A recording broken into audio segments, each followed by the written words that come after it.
Bismillahirrahmanirrahim. Assalamu alaikum dear students. How are you all? Hope so you all are good and fine. Chemistry का हम unit number 14 study कर रहे हैं and unit name is atmosphere and today's topic is troposphere. तो इसको discuss करने से पहले जो प्रीवियस लेक्चर है उसको एक दफ़ा रिकॉल कर लेते हैं। प्रीवियस लेक्चर में लेयर्स के बारे में हमने जाना था। तो फर्स्ट लेयर जो है वो है troposphere, second layer is stratosphere, mesosphere, thermosphere and exosphere, और उनके हमने डिस्टेंस अबव द अर्थ भी डिस्कस किया था। आज हम फर्स्ट लेयर को डिस्कस करते हैं जो कि हमारे पास है ट्रोपोस्फेयर। तो ट्रोपोस्फेयर का अगर हम फर्स्ट पॉइंट देखो तो lowest layer of the atmosphere, ये लेयर जो है वो ज़मीन के बहुत करीब है, अर्थ के बहुत करीब होती है जहाँ हम रहते हैं। You live here. ट्रोपो का अगर हम मीनिंग देखें तो ट्रोपो का मतलब होता है टर्निंग और चेंजिंग। जितने भी वेदर चेंजेस आते हैं वो इसी लेयर में आते हैं।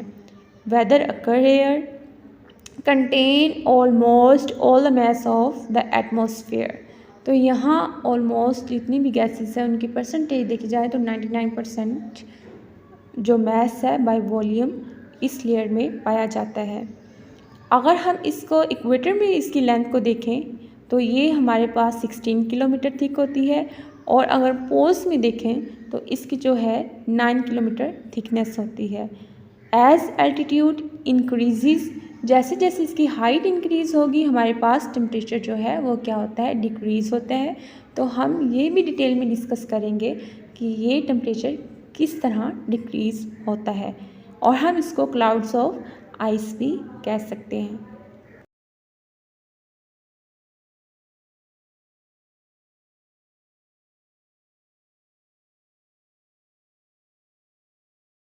ट्रोपोस्फेयर के major components by volume of the अर्थ।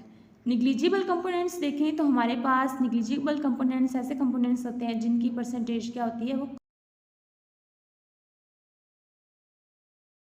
इनकी जो परसेंटेज है वो क्या होगी, कम होगी।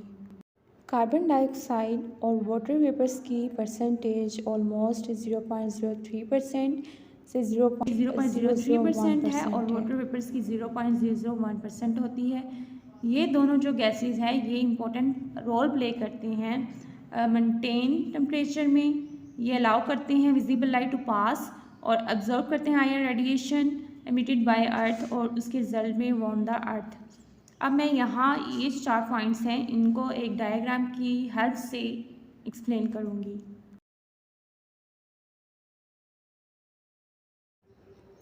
ये मैंने एक डायग्राम बनाई है, अर्थ सरफेस और सूरज। अब सूरज से क्या होती है, विजिबल लाइट ज़मीन तक आती हैं। अब कार्बन डाइऑक्साइड और वाटर वेपर्स क्या करेंगे, इन रेडिएशंस को अपने अंदर से गुजरने देंगे।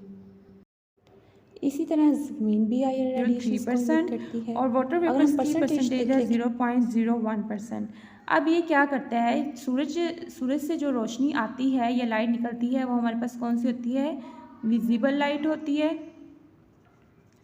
अब ये क्या करते हैं, इस विजिबल लाइट को अपने अंदर से गुजार देते हैं। विजिबल लाइट क्या करती है, सूरज की रोशनी ज़मीन तक आने देते हैं, लेकिन ये जो ज़मीन है ये क्या करती है, ये IR रेडिएशंस को इमिट करती है। और ये जो IR रेडिएशंस इमिट होती है, अब कार्बन डाइऑक्साइड और वाटर वेपर्स क्या करते हैं, इनको अपने अंदर एब्जॉर्ब कर लेंगे, एब्जॉर्ब कर लेते हैं, अपने अंदर से पास नहीं होने देते हैं।